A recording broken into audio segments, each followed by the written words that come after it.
TalkSport Fan Network. The ultimate on-demand destination for the UK's best fan-led football podcasts. Want authentic supporter insight on all things Bournemouth? Follow Up the Cherries in all departments on the TalkSport Fan Network. Club-dedicated content created by the fans, for the fans. Search TalkSport Fan Network.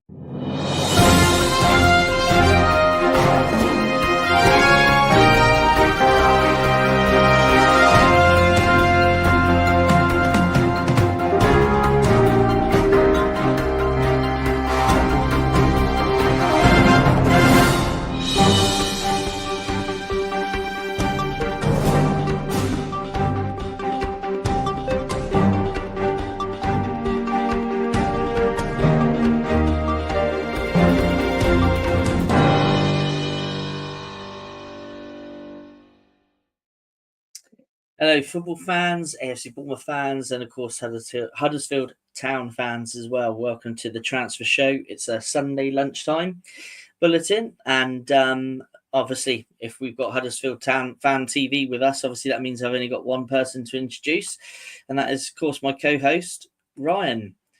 How you doing, buddy?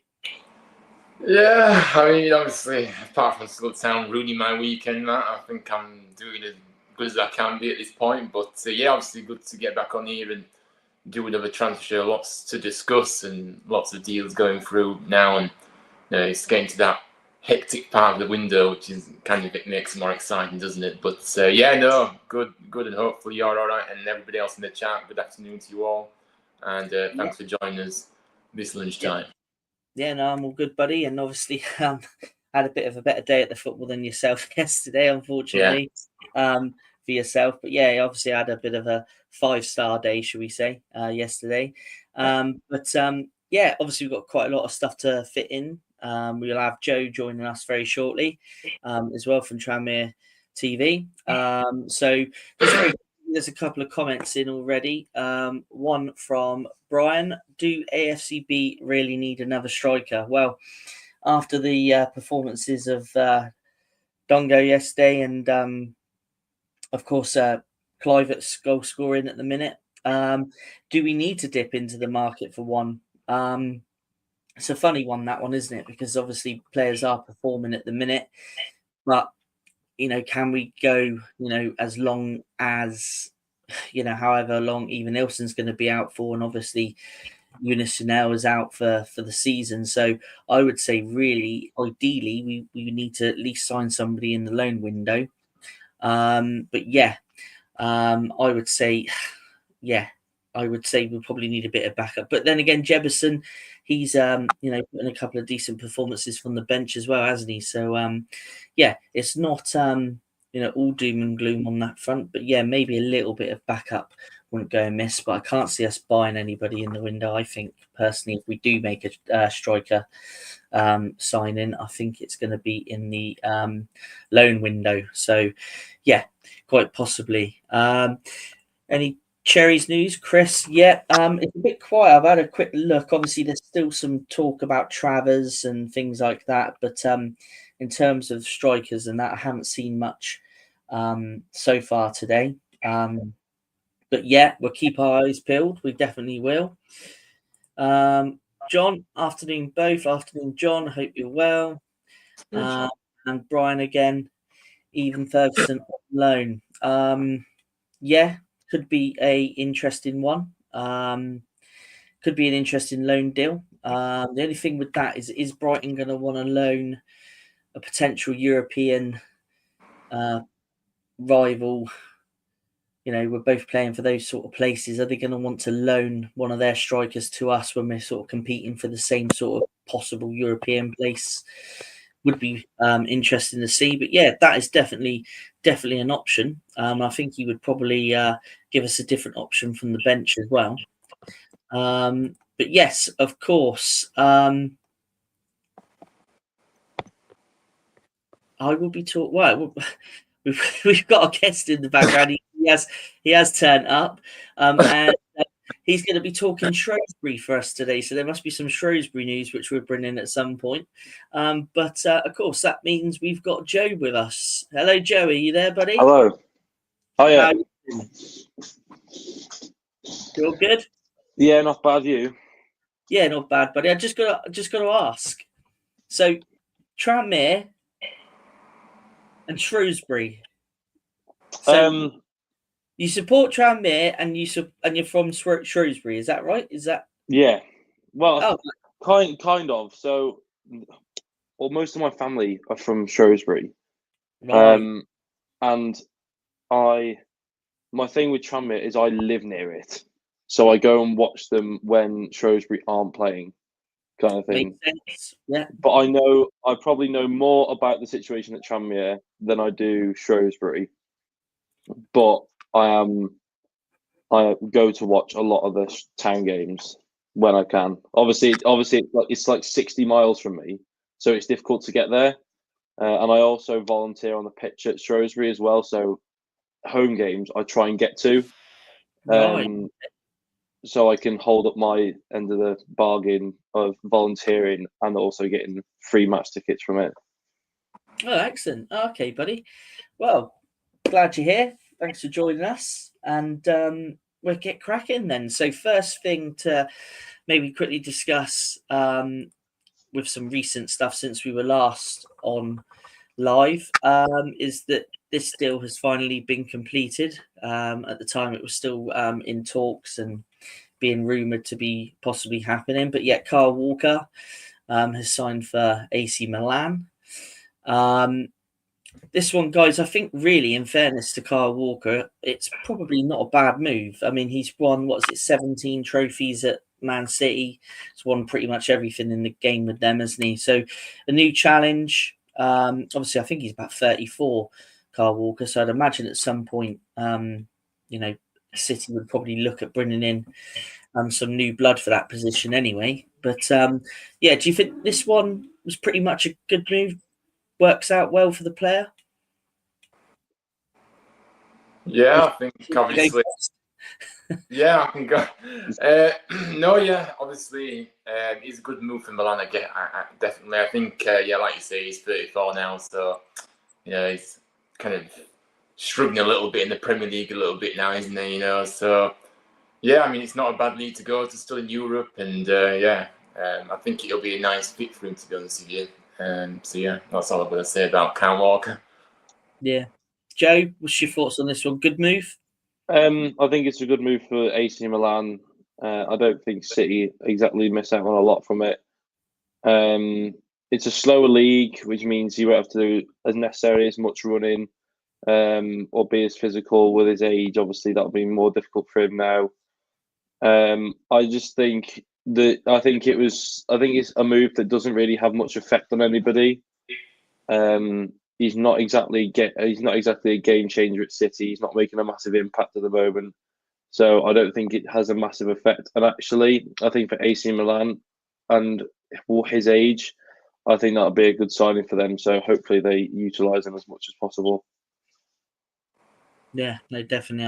I think you're right, and it'll be interesting to see how his career continues at AC Milan. It looks like it's going to be a permanent move in the summer. So, but the next one, which I think both of you guys may have some say on, is this deal has finally gone through. So Anthony has moved on. Ryan, from United's perspective, good move for both parties.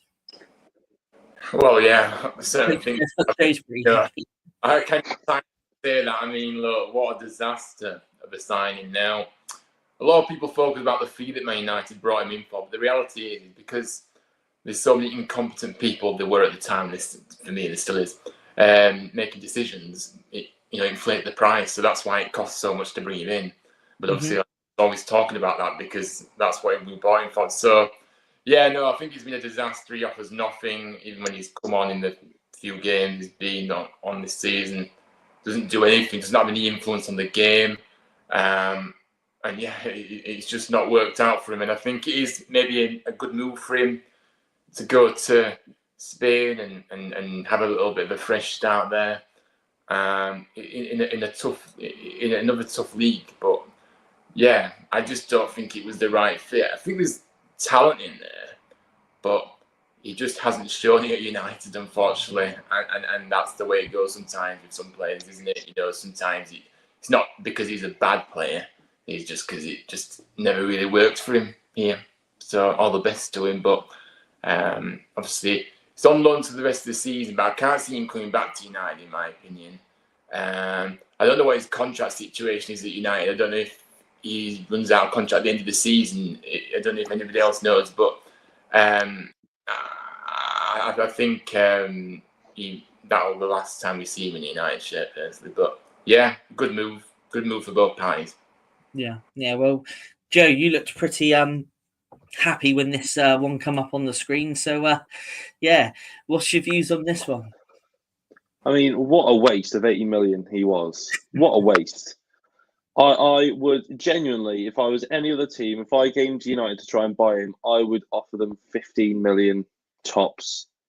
There is apart from that first game that he played against Arsenal, and maybe that game against Liverpool in the FA Cup, I can't remember a game where he's played well.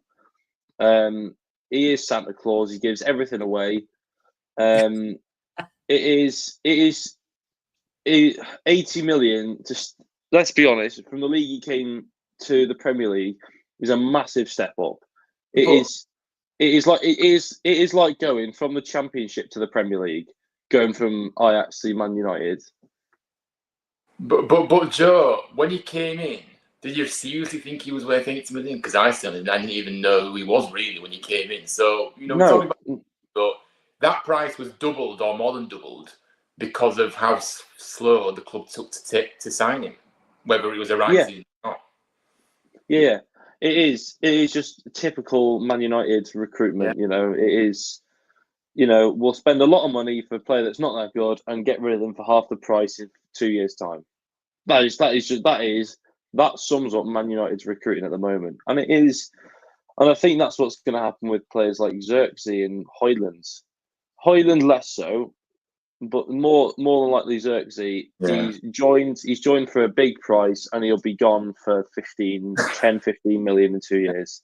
But yeah, absolutely. But the thing is, why haven't the club tried to offload him permanently? Why is it or unless nobody will pay for him? But I just think a low move really, United need to get some money through and the fact that he's a loan, maybe that doesn't suit United that much. You need to sell him really, don't you? But I don't know. United can't get rid of him. If there is no salesperson in the world that can say he's worth some money. There is no salesperson in the world. With Anthony, okay, yeah, he's a Premier League footballer, so he's not awful. He's not exactly playing for Shrewsbury or Tranmere, is he? He's not that bad, but he's not Premier League standard. I would have probably preferred to have him on loan at a Championship club like Sheffield United or Burnley, purely because it's more suited to him. It's more the level of the league he was in previously, and it was also as well. If he then gets promoted with Sheffield United or Burnley, he then has a massive confidence boost. So then he might be able to come back to United and maybe get some first-team games. But going to Real Betis, he's not exactly going to win anything. They might get close to the Europa League or the Europa Conference League, but he's not going to win anything. Whereas if he went to the Championship, a top-end Championship team, he's more than likely to get promoted with them. Yeah, I know, but the thing is with Betis, I think he will get regular game time there. I don't really know their squad that well, but I'm presuming he will get regular game time there, which is maybe a positive for him because he hasn't played consistently for ages, has he? So I think in that respect, I think it is a good move a little bit. But I get what you're saying about the Championship, yeah. But yeah. Yeah, so that's Anthony then. He's left United on loan to Real Betis, and Ryan and Joe both seem to believe that he will not be seen in a United shirt again, that is his time over, and be interesting to see what does happen between now and the summer with Anthony. And I'm sure we'll be talking United again a little bit later on because there seems to be one player that his name who keeps cropping up, and also a couple of other players' names as well. But there's another comment in the chat. So John had just previously said another Man U masterclass in the transfer window. which I'm sure both of you two will agree. And Sheffield United or Burnley is a good shout. Get used to the Championship before Man U be in it next season. Oh, just quickly, while John is here, I've seen a tweet on Twitter that I found quite funny. It was in related to a Birmingham City post. I think somebody, when Birmingham put James McLean tries a scissor kick and it goes well wide, somebody replied to it with proper car crash of performance by McLean there. I don't know whether he's seen it, but I sat there for about 10 minutes laughing to myself at it. I just thought it was hilarious. I don't know whether John's seen that. I'm sure if he's still tuned in, I'm sure he may let us know in a second. But let's move swiftly on with Ryan's pick of the transfers from the Championship. So, Ryan, a good little selection that you actually picked this week here. Some good transfers. This one now completed. Yeah, I think there's only one place to start, and this is with this one, which I think is a fantastic deal for Middlesbrough. Absolutely. Obviously, it was announced on Friday. Obviously, striker completed the switch to Middlesbrough. Well, yeah, obviously, there's been a bit of a tricky week really for Plymouth, obviously, and Whittaker, obviously, after the manager had claimed that Whittaker failed to turn up for their heavy defeat at home to Burnley during the week. Obviously, that naturally angered a lot of Argyle fans. I think it just shows a lack of respect he has for the club. And I think if any player that we, obviously any player from our clubs that we support would do that, I don't think we'd be happy either. So yeah, it was a bit of a shame that it's ended in this way. But Whittaker definitely has quality. 24 years of age, scored 24 goals in 72 appearances, signed a 4.5-year deal. So the initial £6 million plus potential £2 million add-ons. Now, obviously, in their first season, the Championship Plymouth last season, he scored 19 goals for them. Obviously, this campaign, though, has been much tougher. Obviously, though, the biggest game he played really well in was the game against Brentford in the FA Cup, where he scored, of course. So, but yeah, look, however, refusing to kind of refusing to not turn up is never acceptable, to be honest with you. And I think that's kind of tarnished his time at Plymouth, to be honest with you. But look, his focus now will be on Middlesbrough, trying to get them back, into the Premier League, win promotion. Now, obviously, Plymouth rooted at the bottom of the Championship. They need to replace this guy or try to get somebody in similar. You can't really replace somebody like this, but you can kind of get something similar. So they need goals. And obviously, Borough have been looking for a striker after Emmanuel Latte-Laff. Obviously, apparently he's closing on a move to Atlanta United in an $18 million deal. So, yeah, so a good player, Michael Carrick. I think Michael Carrick will be able to get the best out of this guy. There is a few kind of things that I don't particularly like about Whittaker. I think one of them is the fact he's quite a lazy player, and I think Carrick can kind of maybe, Carrick won't stand for lazy players in his side. So he best, if he shows any laziness, he will be told about it. So I think it's a nice connection. I think that'll work between those two. But I've waffled on a lot about this deal, but I think this is one of the best ones of the window so far, in my opinion, in the EFL. Because I think he's got the potential to be a really big player. And plus, Middlesbrough will be looking to try. I think it probably will be a playoff spot. Well, they're in and out of the playoffs at the moment, playoff spots for them. But I think they probably will sneak into the playoffs, and he's going to add that quality up front for them as well. So just quickly, before we move on to your next choice, obviously you said about while he was at Plymouth, he was failing to turn up and things like that. Do you think that's the kind of attitude you want to come into your squad, if he can turn like that at any point, if he's not happy? Or well, no, I don't in that aspect. But the reality is that he has been linked away from Plymouth for the past 2 windows. Last summer, he was linked to Gilbert. Nothing happened, and then again, lots of speculation this month as well. Various clubs circling I think it's very hard to. I'm not saying he's a professional; he has to stay professional. But I think if you put yourself in his shoes, if a lot of clubs are lurking and you're kind of thinking, yeah, I kind of want to kind of move on and have a fresh challenge, I think it's easy to have your head turned a little bit. But I'm not saying it's an excuse for not turning up at all. But look, his attitude needs to improve. I'm not saying that, but I'm saying that his quality that he's got, his goals that he can score, he certainly will add to a lot. And like I said, Middlesbrough, Michael Carrick, I think Michael Carrick will not stand for any of that. And I think I get what you're saying, but no, I don't think it would put me off him, because I think if he's on top form, if he's happy, he'll do the business for you. Yeah, excellent.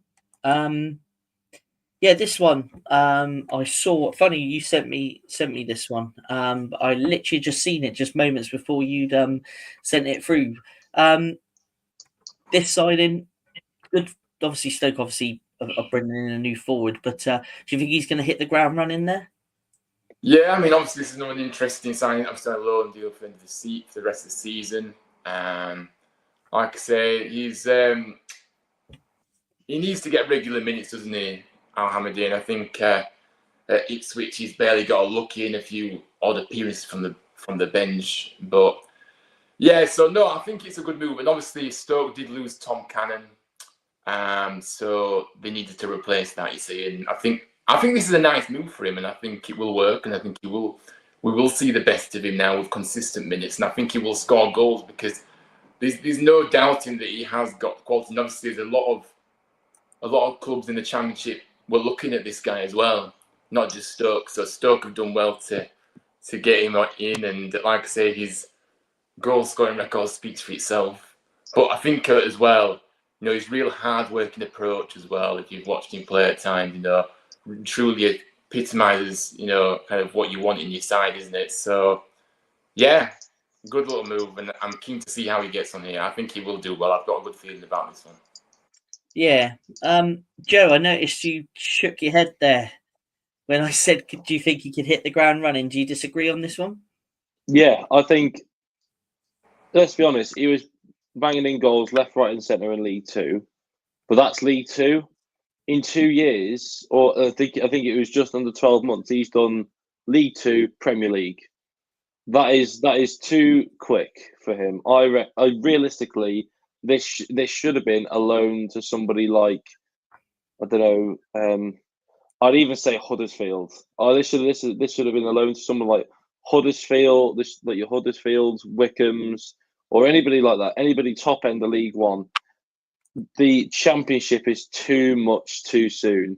I remember Stoke have just got Nathan Lowe back as well from Walsall, and I think he's on what is it in League One, in League Two, and then the Championship.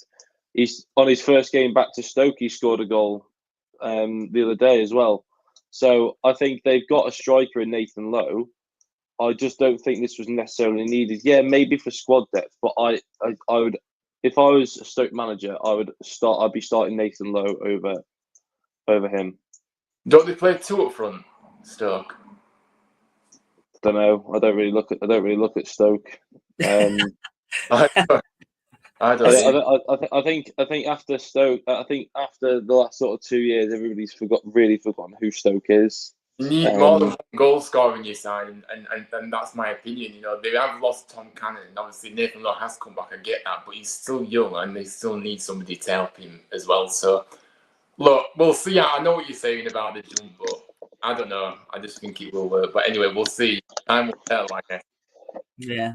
Well, yeah, like Nick said here, not seen a like there, so just contributed one. So, yeah, if you can all smash the likes and also subscribe to both channels if you haven't already, that would be great. It'd be a massive help to both channels.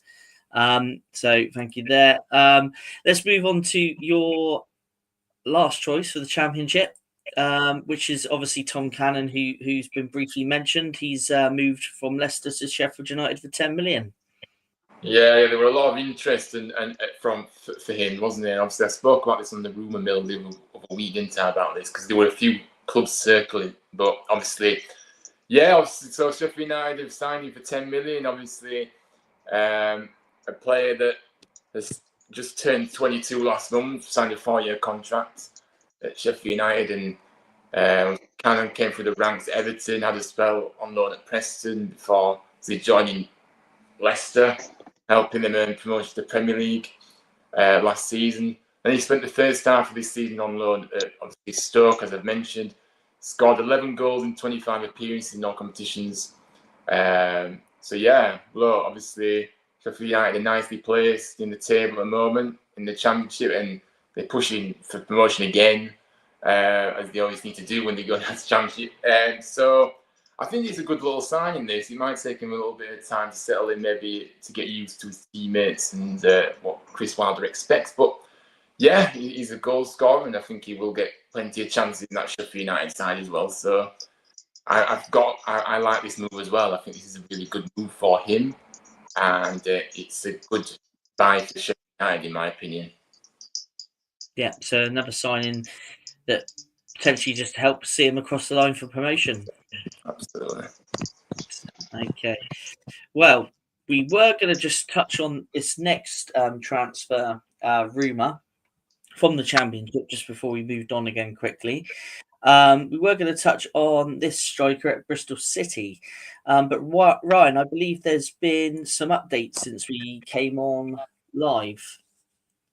Yeah. So I think it was like an hour ago. He's joined Sturm Graz on loan for the rest of the season. So okay. I can't lie, I don't really know much about this player, but I've done my research before, so I haven't got anything to hand. But yeah, obviously he's decided to go on loan to Sturm Graz, which I'm not really too sure if that benefits the player as such.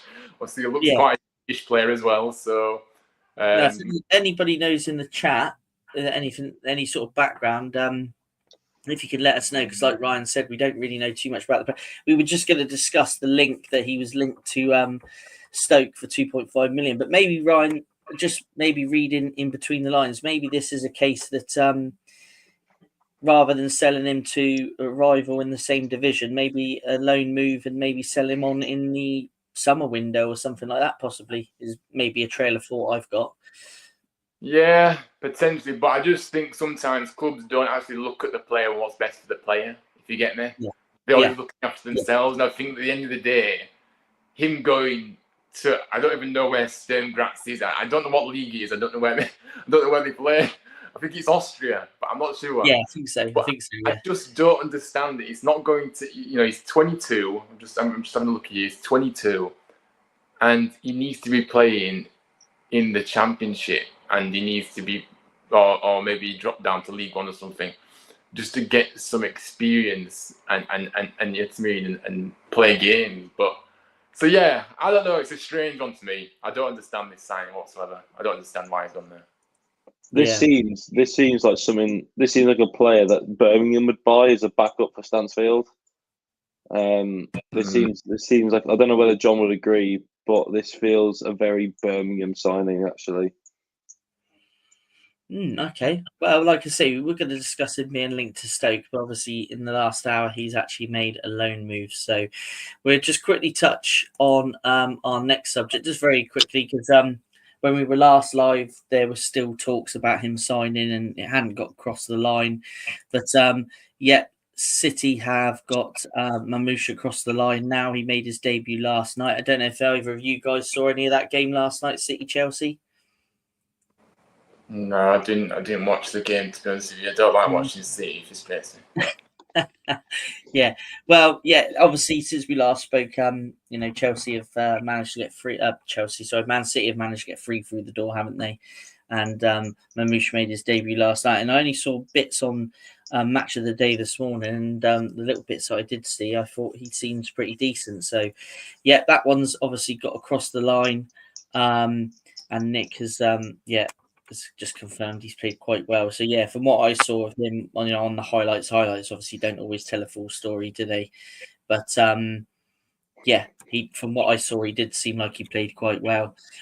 Just before we move on to the next one, then to answer the question, not sure we need more backup. We have May, Stano, Juki and Dykes as forwards. They're quite blessed with forwards then, and they've got some quality. I mean, that's Alfie May, isn't it? That used to play for Charlton, isn't it? Yeah. yeah, he's a decent striker as well. So looks like Birmingham are pretty blessed in that department at the minute. But let's move on quickly to League One. But before we go into Ryan's picks, Joe, you want to have a little talk about Shrewsbury? Well, I have made notes of players who have gone in and out of the club, if I can find it. Excellent. Which may take a while. Where is it? I'll tell you what, mate. You find your notes, and Ryan. Oh, you got them? Have you got them? Yeah. Okay, yeah, carry on.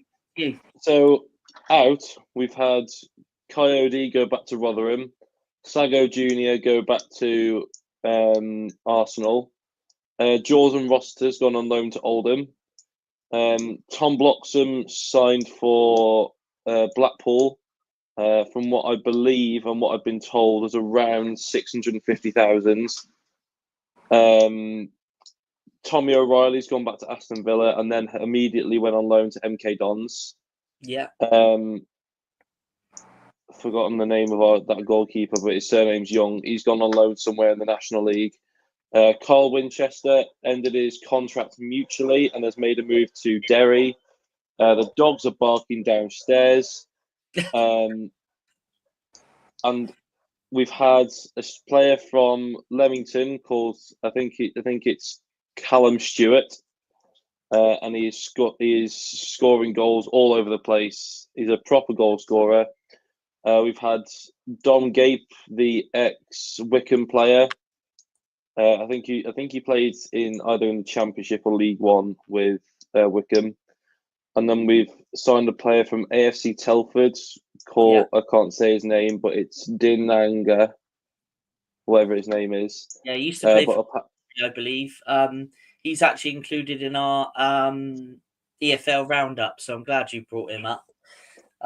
He's just signed for us on I think it's a 4-year deal as well. Yes. So that's so far. But the one that we're all obviously disappointed about is Tom Bloxham leaving.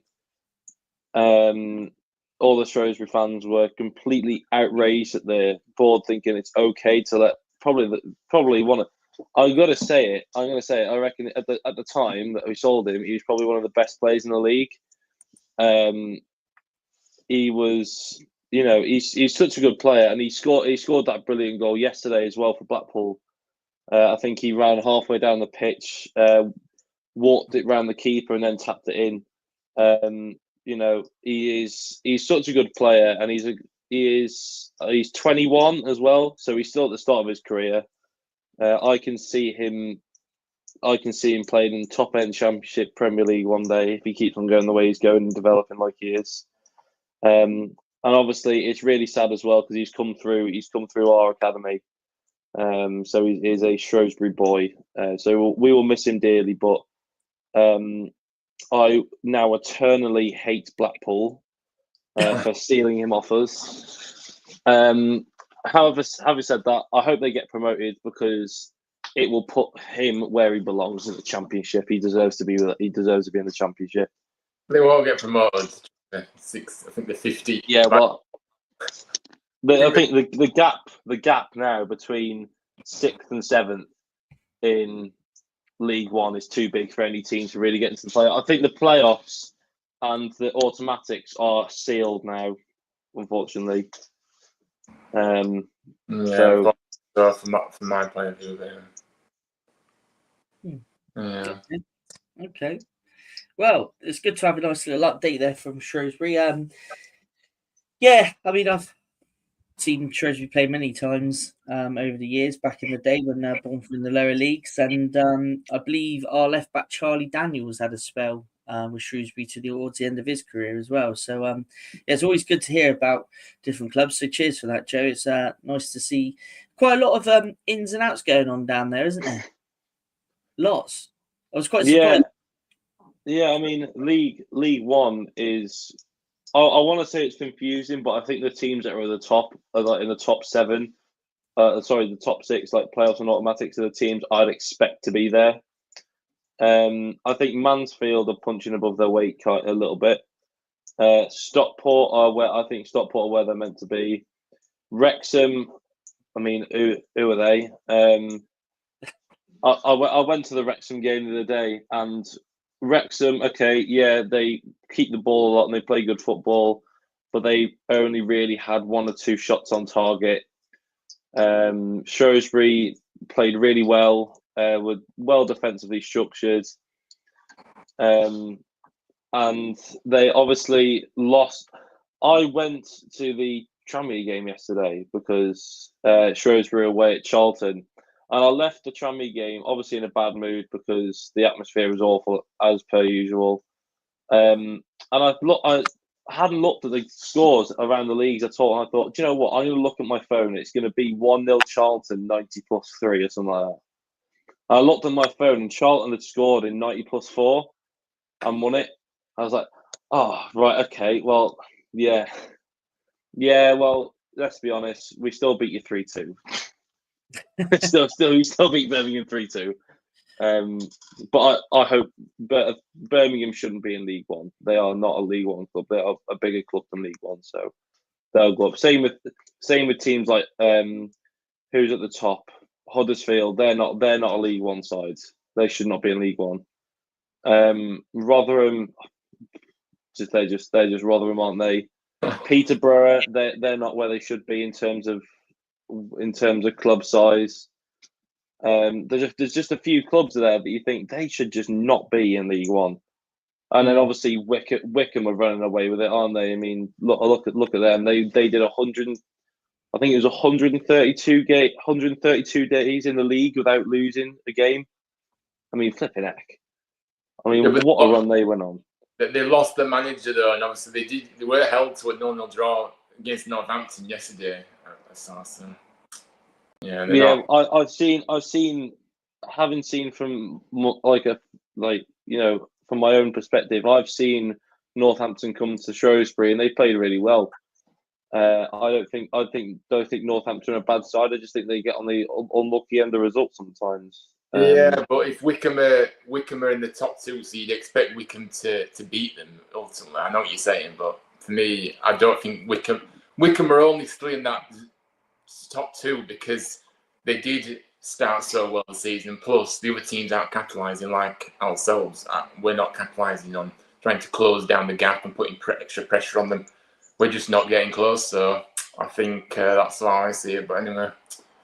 Oh yeah, while we're on League One, Ian Evatt left Bolton Wanderers this week. Yeah, which has been something that the Bolton fans have been asking for a long time. That's the manager, yeah. Yeah. Yeah, he has now left, is he? Yeah. I think he left by mutual consent, which I think is polite talk for. I was told I was going to get sacked, so before they could sack me, I left. No, they just got sacked. Mutual consent. He got sacked basically. He wasn't good enough for them. There were a lot of unrest in Bolton, so yeah. That's fair enough. So now we've been updated with the managerial changes. Let's have a look at some changes amongst the teams then, Ryan. So your picks for League One. Your first one.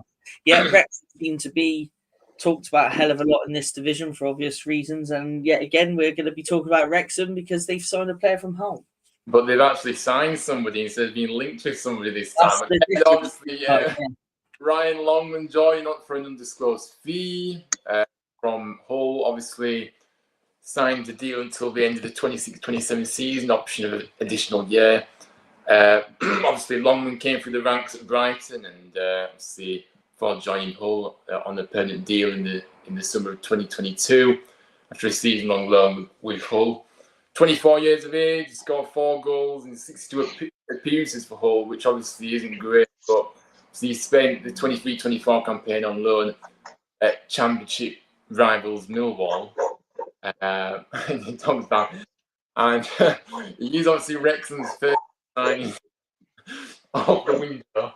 And obviously he's a really exciting player, Ryan. Obviously, he'll really add that firepower that Wrexham are looking for up front. Obviously, they are in need of that firepower in the attacking areas, from my understanding. So, I think it's going to be a good move for him, and I'm sure Wrexham will see the best of him ultimately. And like I say, only 24, so still fairly young. So yeah, got lots of time to improve and grow, and I think he'll do well at Wrexham.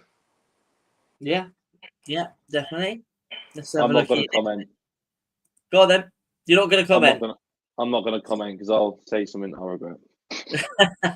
Why? What's the Okay, that's fair enough. I hope Wrexham get relegated next season.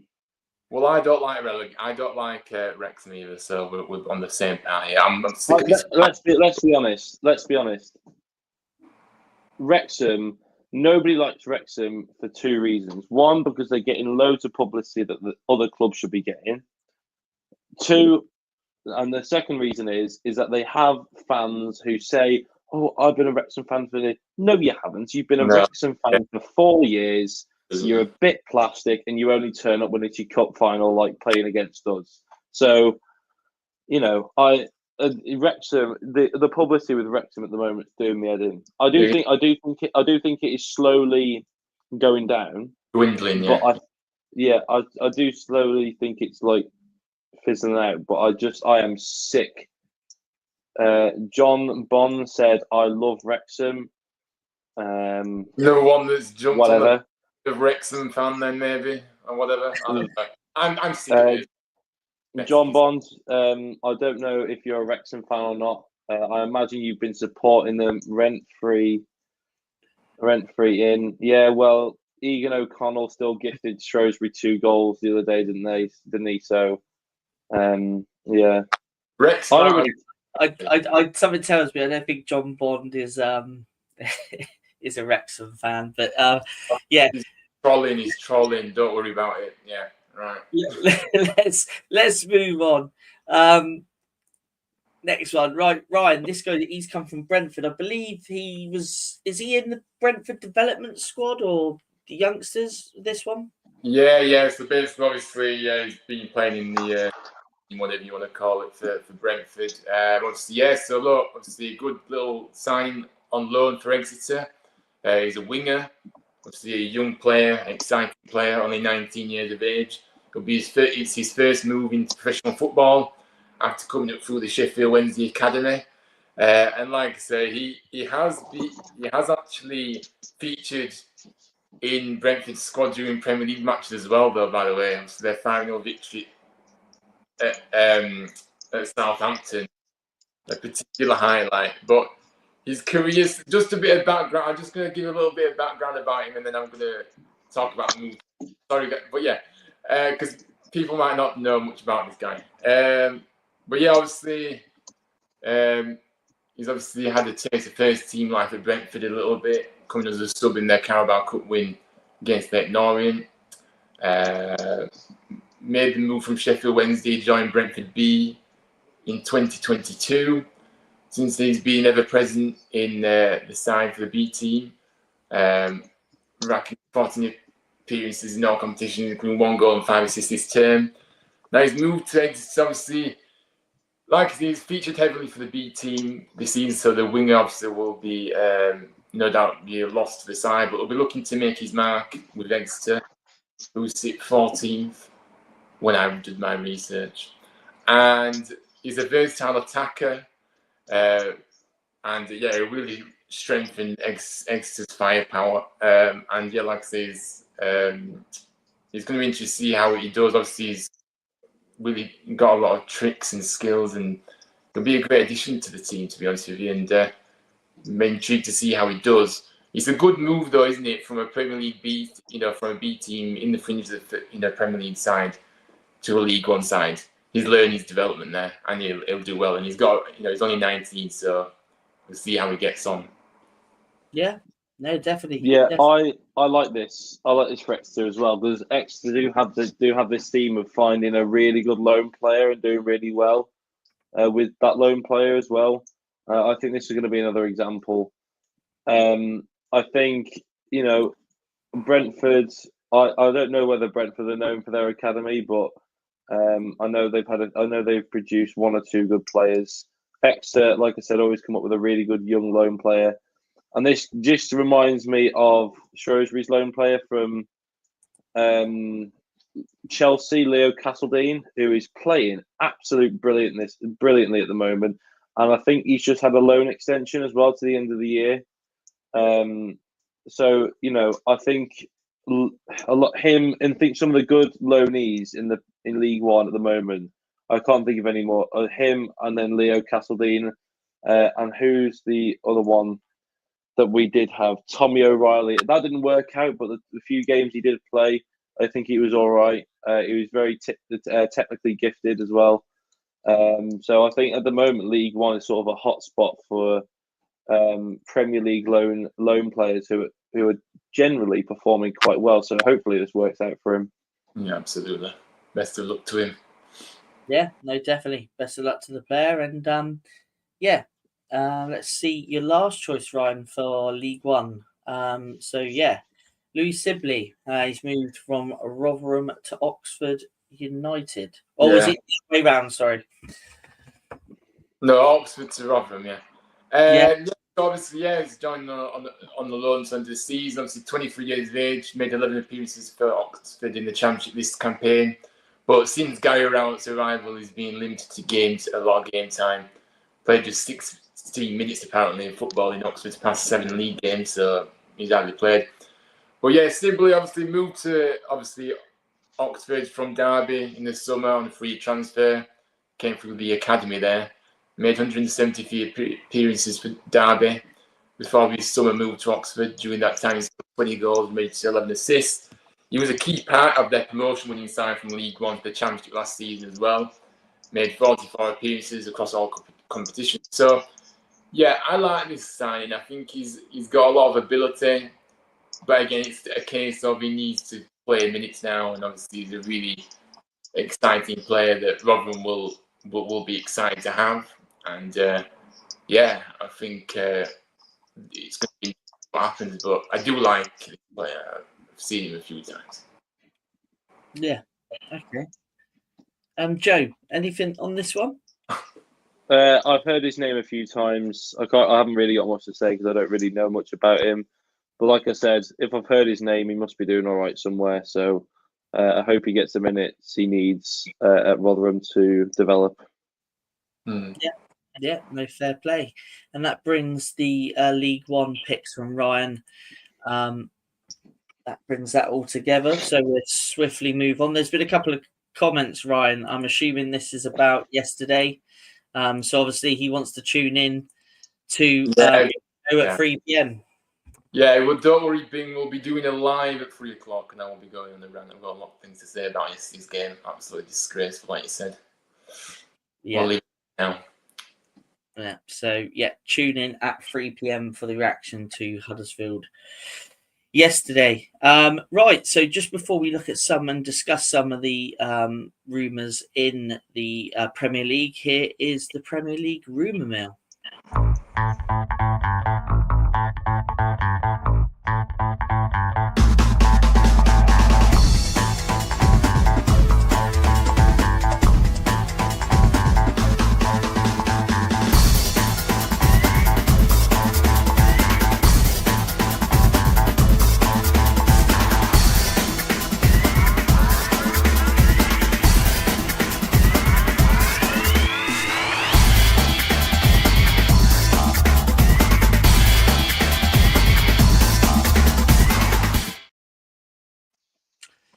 Right, so there's a couple of names there that keep cropping up lately. So we might as well deal with it straight away. One that we've spoken about a lot during this transfer window, and one that both of you have been pretty vocal on, Mr. Rashford. So now he seems to be linked to a move with Barcelona. Now, apparently, he's rumoured to be set to take a wage cut to force the move through. I think you guys just want to see the back of this now, don't you?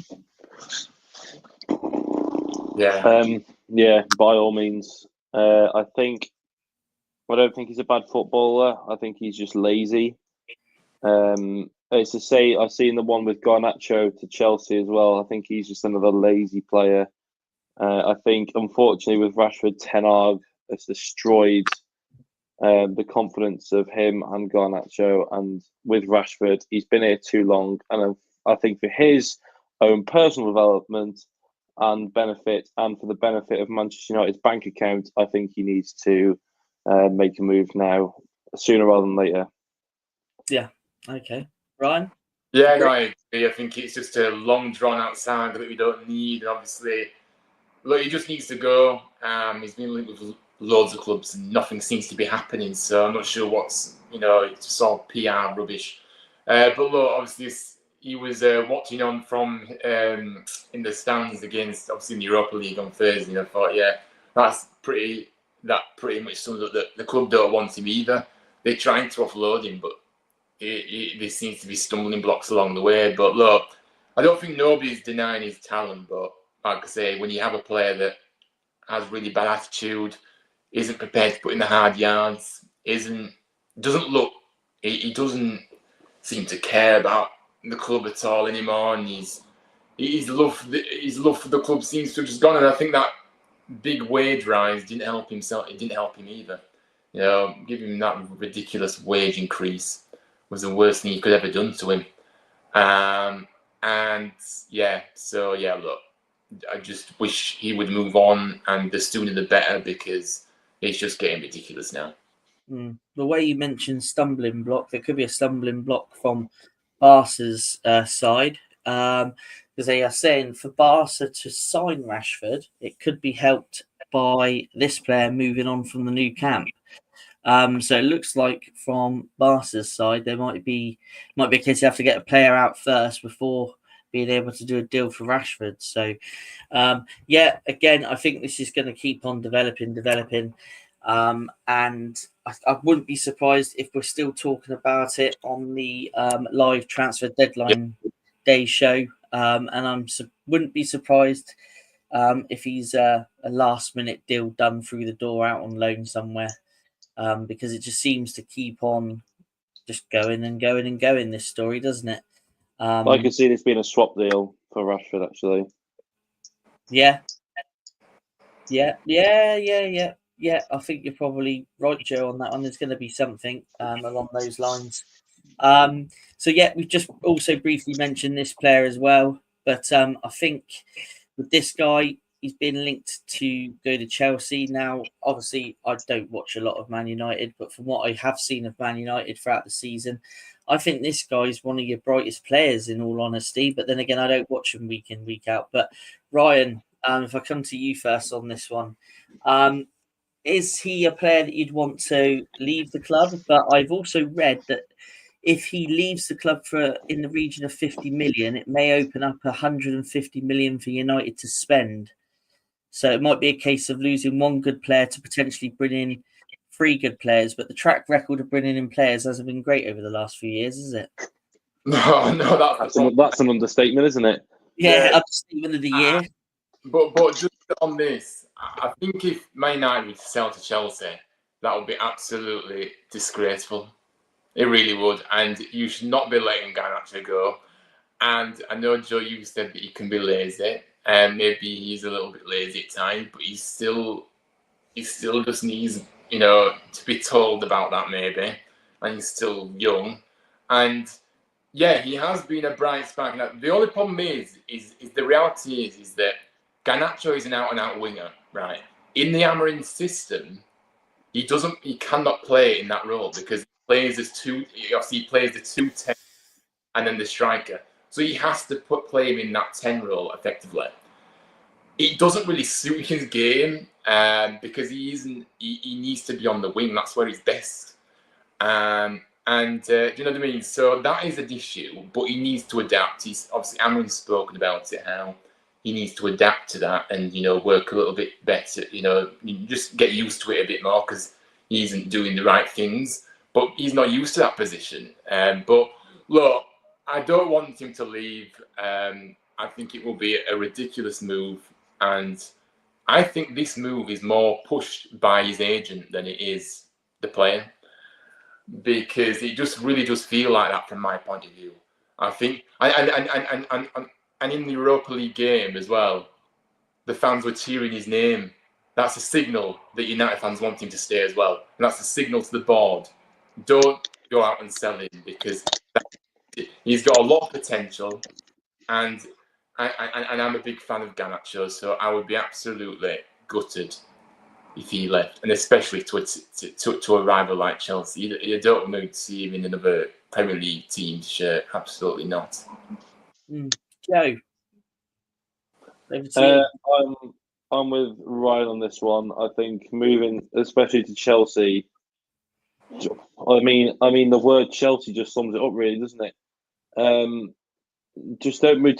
I wouldn't. I genuinely, let alone moving, just don't move. Yes. This feels obviously in comparison nothing like it, kind of. But it reminds me of Tom Bloxham. He's come through the academy, and he loves the club because he has a special place in his heart, and you know, he has a special place in the club's heart and the fans' hearts as well. And you just don't want to see a player like that go. Yeah, he's struggling a little bit at the moment. Yeah, it doesn't suit Amram's style of football, but he's young, so he can adapt easily. He's still young. He's not like you know where we bring in Ronaldo and we have to put our system to him because Ronaldo won't change how he plays football. Garnacho is still young. He's able to adapt his game to the system that Amram wants to play. So there's still plenty of time to change how he is. And I think United letting him go, and like Ryan said, it does feel like a very, very much so an agent influenced move, or it's very agent influenced. I don't think Garnacho necessarily wants to leave. He's got, from what I can tell, he's got a flipping healthy paycheck. There's no reason he should be leaving. There's no reason he should be leaving. It is absolutely ridiculous if United think this is okay. Absolutely. Yeah. Okay. Just quickly from Joshua Owen on this one, guys, before we move on. He doesn't fit our system, which is why we could sell him, but I wouldn't sell him to Chelsea. And also, it's not a smart move for his development. They have so many wingers, which I get that from a development point of view for the player. I don't think that's the right club. But do you agree with his statement there that he doesn't fit United's system under Amram? Yeah, we said that he doesn't fit it at the moment, but like I say, that's down to the adaptability, isn't it? He's learning that new position that he plays in when Amram plays him. So I've got no qualms about that. I believe that given time, he will fit into the system. That's my opinion. So yeah. Yeah. Okay. And just quickly on the cherries from Jamie here. Tav seemed back to his old self yesterday. He was excellent when he came off the bench, and Kluivert has hit form at the right time also. Jamie, you're absolutely spot on. Great to see Tav's back yesterday. Gives us more options again. And obviously, yeah, Kluivert, he's in fantastic form. It's an absolute pleasure to watch Bournemouth at the moment. And yeah, let's long may it continue. Let's move on to our next discussion from the rumour mill, which this one here, I don't know about you two, but when I saw that West Ham had put a cheeky offer in for this one, I thought it was the most hilarious joke of the transfer window so far.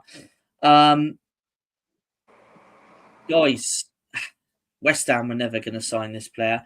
I mean, I've seen him play a couple of times in the Champions League. I saw him play against Bournemouth earlier on in the season. I think he's a quality player. But can you see a potential move here, or is this agent talk, just paper talk, a move to Real Madrid? Can we see that? Is that a potential for the future? Or is that something that's just sort of being chucked around just to create some stories? I think Al Nassr is whatever it is. It's just not a thing. I haven't seen any young players from the Premier League go to Al Nassr at all, and I don't think they'll start with him.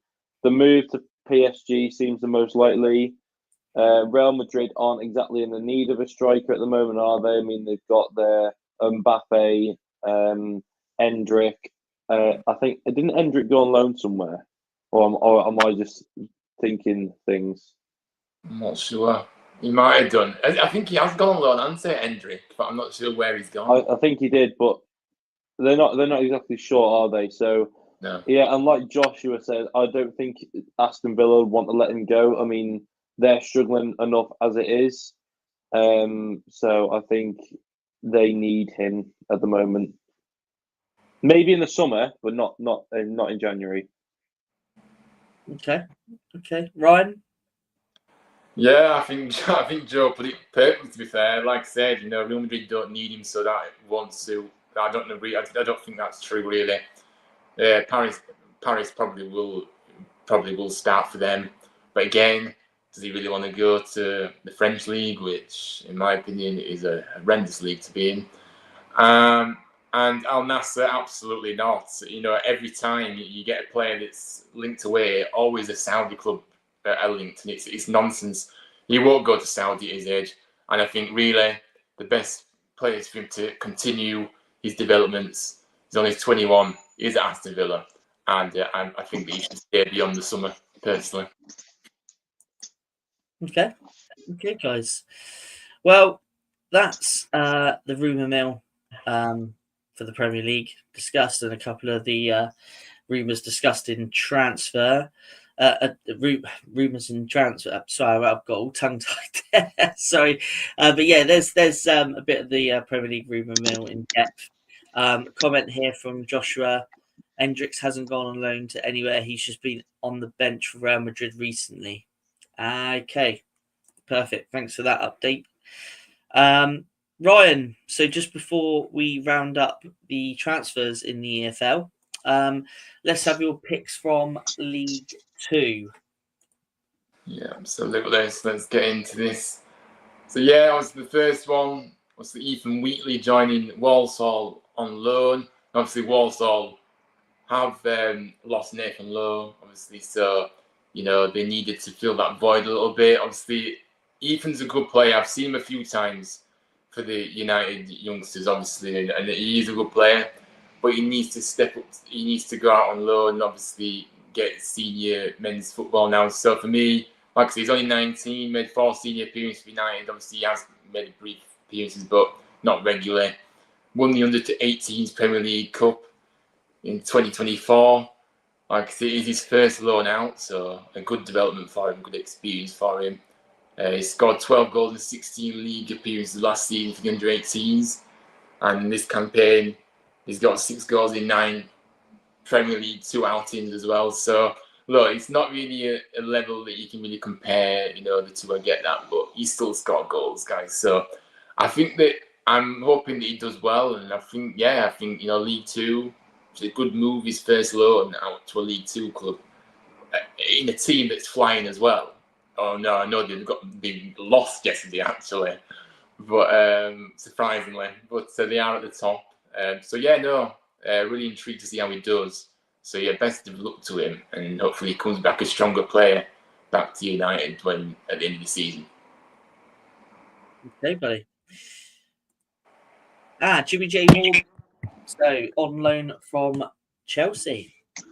Yeah, I've seen him play yesterday. Because obviously Tranmere played Gillingham yesterday. Yeah. And he was 100% the best player on the pitch for Gillingham.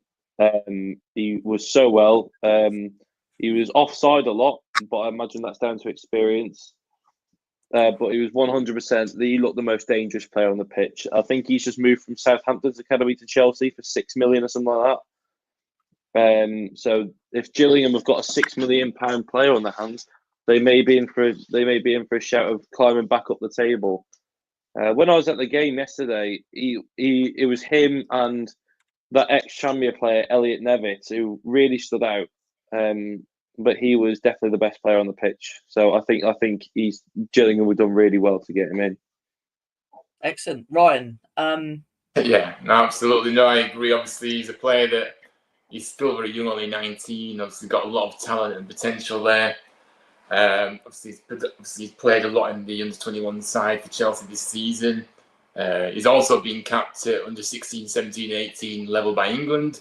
And yeah, so look, he's got a lot of good pedigree, and I think it's a really good signing for Gillingham, obviously, who are currently mid-table in League Two at the moment. Started the season well, but obviously, slowed down since October. Obviously, got rid of their manager. John Coleman's in now, and obviously, yeah. So I think it's an interesting move. It's a good move for him. Consistent minutes, which he will get in this side. He will play every week. I think it'll really help his development. And yeah, like Joe said, a really exciting signing for Gillingham fans. Absolutely. Yeah, no, definitely, and it's good that obviously we hear from you, Ryan, obviously on the background of the player, and it was also good there to hear from Joe, who actually saw him play yesterday as well. So that's given us a good picture of this player. And Ryan, your last choice from League Two today, then, is a bit of a veteran of the game. Yeah, absolutely. So yeah, MK Dons signing experienced defender Nathan Thompson from Stevenage. Like I said, 34, played for clubs like Swindon, Portsmouth, Peterborough. Joined Stevenage in the summer of 2023. Featured 20 times in the first half of this season for them. But I think it's a case of that link that obviously MK Dons head coach Scott Lindsay has with Thompson. Obviously, they've worked with each other before. So, yeah, they've both, obviously he's got trust in him. And like I say, he's at this stage in his career where he's very experienced, but still wants to play, so has the hunger to do well. And be, I think it's a good addition for them at this level, to be honest with you. He's an organised defender, versatile as well, and I think he ticks a few boxes for them, absolutely. But yeah, like I said, there was a few. I think this deal's kind of happened because obviously, Stevenage tried to get him on a new contract, but he was playing hard to get, and he wouldn't extend beyond the summer. So they needed to try and sell him now. So yeah, like I say, he's had a few injuries along the way, but I think he's a good professional and versatile, experienced. I think he'll do well at MK Dons. Absolutely.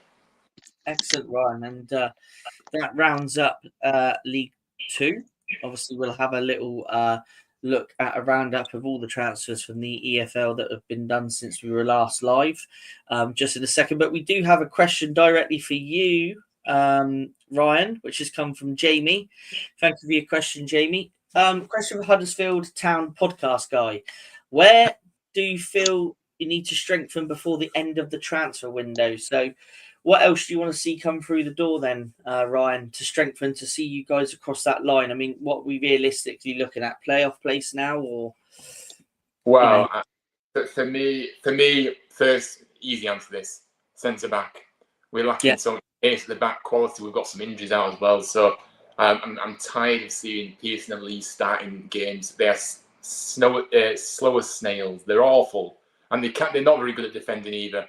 So yeah, no, we need more quality at the back ultimately. I still think we're missing that creative midfielder, that real creative midfielder. I don't think we'll get two signings, but I think we'll certainly need to get a centre back in. In terms of your question, Matt, about where we sit at the moment. At the moment, I think because yesterday's still so raw and I still feel so annoyed about it, I think we'll be looking at the playoffs, unfortunately. I've said it for weeks now.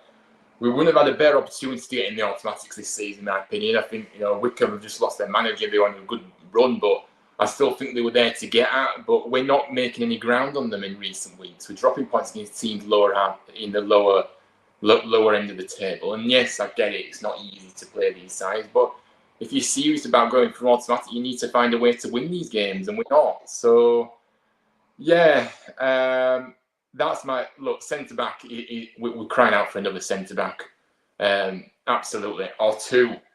But I don't think we'll get two. Like I said, windows slowly coming around into closing. So at least one centre back in, please, Mr. Nagel, if you're watching. Probably not. And there you go, Jamie. I hope that answers the question for you, and obviously a question from yourself a little bit earlier in terms of Bournemouth, wondering whether we will sign anyone else in the transfer window. Again, it's I think, you know, when you lose two of your strikers, it's a case that you think you're going to need to go in the window. But I mean, after yesterday's performance and we're scoring goals, you know, is it a case that we go on as we are, maybe get a loan player in? We've got Jebison that's backing us up. So who knows? I think maybe if we do bring any more in, there might be some more youngsters coming in for the future, like we've signed already this window. But yeah, long may our good run continue, and definitely up the cherries and bring on Liverpool. But let's move swiftly on. And let's have a look at the EFL roundup of transfers that have happened sort of in the last sort of 3 days or so.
So that's the roundup of some of the transfers throughout the EFL that have happened over the sort of last 3 days or so. So, okay, just to round up the show then, we're going to have a look at just a couple of transfers that have happened within the Premier League over the last couple of days. But just to make everybody aware that's watching, we are going live on transfer deadline day. From 9 o'clock. Myself and Ryan will be live with a host of guests. Hopefully Joe will be able to join us for that one as well. We'll have several guests that will be joining us, and also Craig from Up the Cherries and all departments will also be joining us to keep us updated with all the breaking transfer news as well. So it looks set to be a good show. We'll be live from 9 p.m.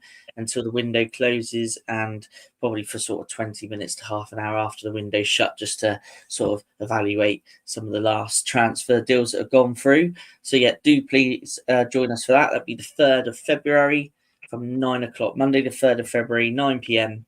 On both Up the Cherries and all departments and Huddersfield Fan TV.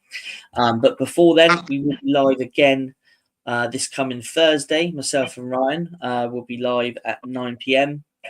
Once again for the last Thursday night show before the window closes. We'll be joined by a guest for that show as well. No guest confirmed as yet, but someone will be joining myself and Ryan. But let's have a quick look then, just before we conclude the show, the pick of the transfers from the Premier League. Now, there's only just a couple to go through, not so many, but Brentford have... I've clicked the wrong button there. Look, see, this is what happens when you do live shows. You just got to click the wrong button and everything just goes completely wrong. Brentford have signed a defender from Fiorentina. Is that pronounced Kayode? Kayode? Is that right? Yeah. Presuming it's pronounced the same way as our Kayode that we had from Rotherham. Oh, okay. So he's coming to Brentford. Looks like to give them some reinforcements before the end of the season. and he's on loan from Fiorentina. And Villa player, the centre back Diego Carlos, he's going out of Villa Park, and he has joined Fenerbahce for an undisclosed fee. So that's a couple of the transfers that have sort of been happening over the last few days. It looks like this week, lads, I think the transfer window is probably going to get busier a little bit as we come towards the end of the window. Ryan, you're back at 3 o'clock today live, aren't you, with your match reaction from yesterday? Joe, what sort of stuff are you up to at the minute? I am mainly just... There's not a lot, so I don't really like to comment on transfers because I always get excited about transfers and then they never happen. So yeah, I'm not a transfer deadline day is always interesting for me. Shrewsbury are looking to bring in a right back because we are short. The only 2 right backs that we've got, I say 2, we've only got one. We've got Luca Halls on loan to us, and our other one is Alex Gilead, but he's more of a midfielder. He's a versatile midfielder, but he's more of a midfielder. So we'll be looking into bringing a few players, and I will make comments on that probably on the next show that I'm on. Oh, excellent. Yes, yeah. Will you be able to join us for the deadline day show? That'd be on the Monday. Yeah, probably until about 10:30, 11. That's fine, mate. Yeah, if you want to come on early from, say, 9 o'clock, and then we can try and cover you off as early as possible, mate, and then you can just jump off when you need to. That's fine. Yeah, let's say Shrewsbury won't be doing any transfers past 8 o'clock in the evening because all the staff in Shrewsbury will be getting all cozy and warm with the cups of tea past 8 o'clock in the evening. So no late transfer. No. Excellent. All right, buddy. Well, we'll be looking forward to welcoming you on for that anyway. But just to everybody in the chat, everybody that's been watching on both channels, please give us a like and subscribe if you haven't already. It means a lot to both channels. And until the next time, myself and Ryan will see you on Thursday night at 9 o'clock. Until then, from my perspective, up the cherries, and a great 5-star performance yesterday. And tune in at 3 p.m. for match reaction from Ryan with Huddersfield's game yesterday. But until then, take care and see you soon.